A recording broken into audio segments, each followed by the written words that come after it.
अंग्रेज कहते थे जंगल में एक साया है जो दिन में किसान बन जाता है और रात में क्रांति। 19वीं सदी का वो नाम जिसे किताबों के पन्नों में दफना दिया गया, लेकिन आदिवासी गांवों की कहानियों में आज भी उसका नाम हवाओं में गूंजता है। वो था टांट्या भील। लोग उसे कहते थे रॉबिन हुड ऑफ इंडिया, क्योंकि वो अमीरों को लूटता था और गरीबों को बांट देता था।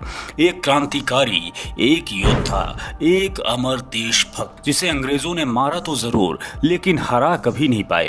टांट्या का जन्म 1840 के आसपास मध्य प्रदेश के खंडवा जिले के पास हुआ था। वो भील जनजाति से था, भारत के सबसे पुराने और सबसे गर्वीले समुदायों में से एक। भील लोग जंगलों में रहते थे, शिकार करते थे और आजादी उनके खून में थी। उनका कोई राजा नहीं था, उनका असली सहारा था जंगल और आजादी। टांट्या बचपन से ही बहुत तेज था। वो पेड़ों पर ऐसे चढ़ता जैसे कोई बंदर हो और तीर कमान ऐसे चलाता जैसे हाथ में बंदूक हो।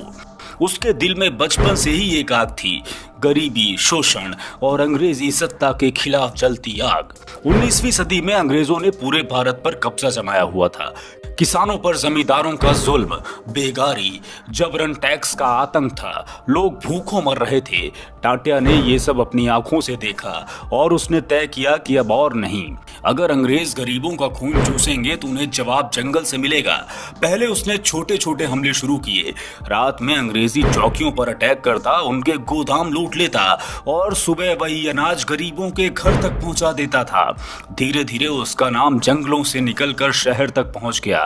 अंग्रेजी अफसर कहते थे वो दिन में किसान है और रात में क्रांति। टांट्या की सबसे बड़ी खासियत थी वो खुद के लिए कुछ नहीं रखता था। उसने कभी खजाना जमा नहीं किया। लूट का सारा सामान, सारा पैसा सीधे गरीबों के पास जाता था।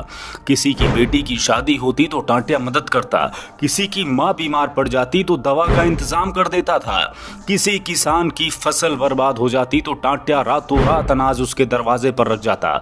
लोग कहते थे टांट्या भील डाकू नहीं, वो हमारा मसीहा है। टांट्या के पास ना तो कोई सेना थी, ना तोपें, ना अंग्रेजों जैसी बंदूकें, लेकिन उसके पास थी जंगल की नॉलेज और लोगों का प्यार।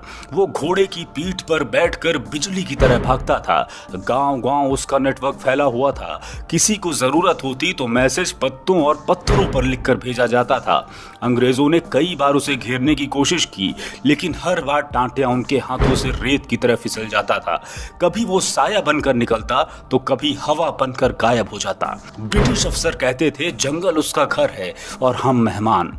ब्रिटिश रिकॉर्ड्स के मुताबिक टांट्या ने करीब 300 से ज्यादा हमले किए। उसने पुलिस चौकियों को आग लगाई, अनाज गोदाम लूटे और कई बार अंग्रेजी जेलों से अपने साथियों को छुड़ा लिया। कहा जाता है एक बार उसने एक अंग्रेज अफसर को दरबार के बाहर ही लूट लिया, लेकिन उसने अफसर का पर्स, अंगूठी या कीमती सामान कुछ नहीं लिया। उसने सिर्फ वो रकम ली जो गरीबों के नाम पर लिखी थी। यानी वो डाकू नहीं बल्कि गरीबों का बैंकर था। टांट्या ने कभी सीधी लड़ाई नहीं की। उसने गुरिल्ला युद्ध सीखा था।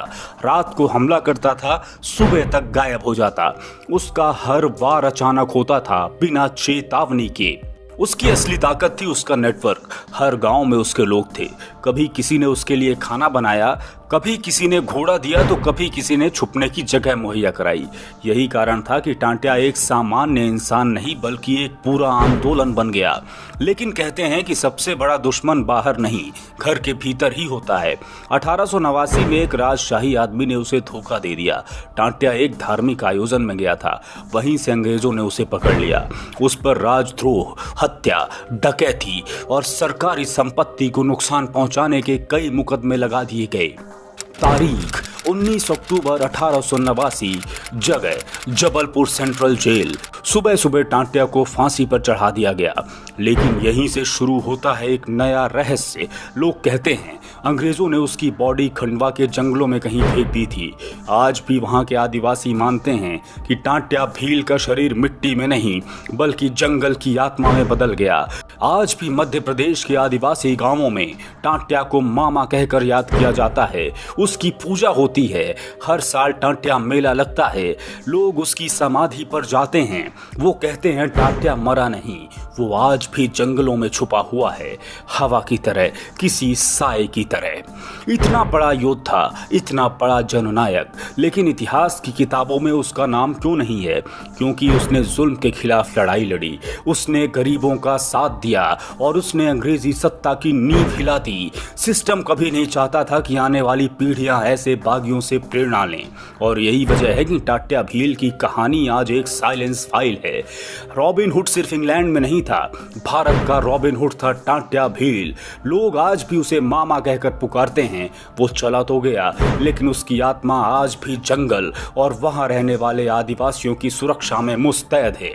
तो दोस्तों, आपको क्या लगता है, टाट्या भील सिर्फ एक डाकू था या सच में गरीबों का मसीहा और भारत का रॉबिन हुड था? अपनी राय नीचे कमेंट में जरूर लिखें। अगर ये कहानी आपके दिल को छू गई तो इसे लाइक शेयर कीजिए ताकि और लोग भी टाट्या मामा के बारे में जान सकें। और हाँ, ऐसे ही भूले बिसरे नायकों की गुमनाम कहानियां सुनने के लिए द साइलेंस फाइल्स को सब्सक्राइब करना मत भूलिए। द साइलेंस फाइल्स अगले एपिसोड में आपको लेकर जाएगा धरती के उस सबसे रहस्यमयी पर्वत पर जहां इंसान ने कभी कदम नहीं रखा।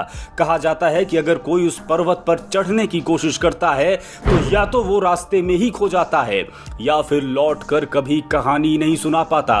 वो जगह है कैलाश पर्वत, शिव का धाम और दुनिया का सबसे बड़ा रहस्य। आपको बताएंगे कि क्यों आज तक कोई इसे फतह नहीं कर पाया, अगले एपिसोड में सिर्फ द साइलेंस फाइल्स पर।